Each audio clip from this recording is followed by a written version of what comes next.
یا حافظه جدید گرفتی 1 ترابایت خوشحال و خندون، میری به سمت خونه و این هارد رو به کامپیوترت وصل می‌کنی، یهو می‌بینی چرا 931 گیگ نمیشه؟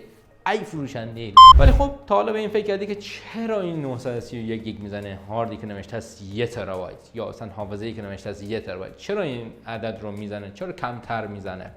تو این ویدیو میخوایم بریم ببینیم که اصلا دلیلش چیه و چرا یک حافظه‌ای که ما میگیریم حجمش کمتر و اصلا دلیلش چیه. تگ یا خوش اومدید به یک ویدیو دیگه از کانال تگ. بریم ببینیم که جریان چیه. جواب ساده‌ترش اینه که اعداد درسته و دلیلش هم اینه که اعداد و واحد کامپیوتر با واحدی که ما استفاده می‌کنیم و روی اون هارد اون باکس حافظه زده است فرق می‌کنه. حالا چه فرقی می‌کنه؟ خب کلکولیتر ویندوزتون رو باز کنید یا ماشین حساب ویندوز رو باز کنید، اون سه خط رو بزنید برید به قسمت دیتا. توی گزینه اولی گیگابایت رو پیدا کنید، توی گزینه دوم هم گیبی بایت رو پیدا کنید و کلیک کنید. خب اون بالا گیگابایت رو که هست 1000 بنویسید، پایین رو نگاه کنید نوشته است 931. پس اشتباهی نیست، دزدی در کار نیست و هیچ. پس اون عدد درست بوده و واحد حافظه کامپیوتر فرق داره و از اینجا میتونید کلید دفتر ویدیو رو بزنید و برید دنبال کارتون اگر همینقدر فقط می‌خواستید بدونید. ولی خب حالا بریم جواب علمی ترش رو بدونیم که چرا اصلا همچین قضیه‌ای هست و چرا خب 931 خب چرا کامپیوتر همون اول نمیاد این واحد دیگر رو نمایش بده و بگه آقا مثلا این 931 گیگ دیگه جریان رو تموم کن. خب بریم سراغ دلیل منطقی تر، یعنی دلیل علمی ترش. واحدهایی که ما استفاده میکنیم توی زندگی روزمرهمون، مثلا 1 کیلو گورجه بده دیگه، مثلا یه روی 1000 کا فالوور، 1 کا فالوور داره، 10 کا فالوور داره، از این جور حرفا اینا رو ما میگیم و همین رو آوردیم توی کامپیوتر هم ازش استفاده کردیم و گفتیم ما 1 ترابایت حافظه 1 گیگابایت مثلا حجم این فایل هستش، در حالی که اون حجم نیست، یعنی کمتره. چرا؟ چون که حافظه های کامپیوتر دویی هستش و اگر بخوای شما 1 گیگابایت رو توی واحد کامپیوتر داشته باشید، 1 گیگا رو واحد کامپیوتر داشته باشید، میشه 1024 نه 1000 کامل. و واسه همین وقتی شما میرید 1000 گیگ رو اون بالا می‌نویسید، اینجا کمتر میده، همون 24 واحد کوچیک اینقدر اختلاف ایجاد میکنه.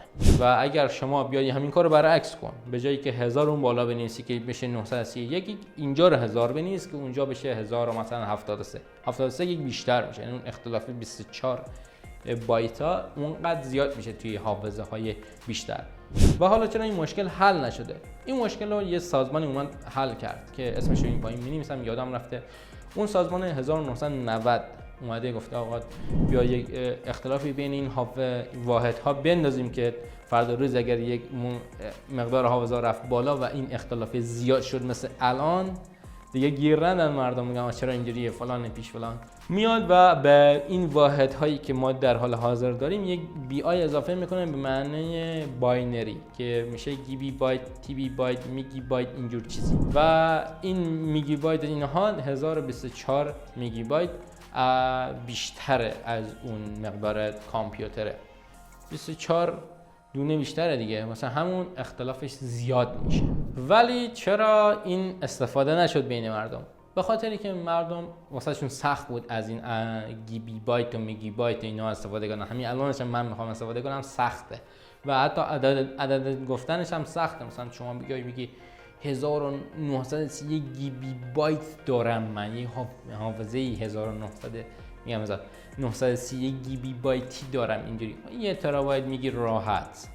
و اون طرف هم اگر دیگه عادی شده واسه مردم، مثلا 1 ترابایت میدونه که الان 930 این حدود است، واسه مردم عادی شده، یعنی فهمیدن این قضیه رو، ولی پشت برداشت نمیدونن جریانش چی بوده.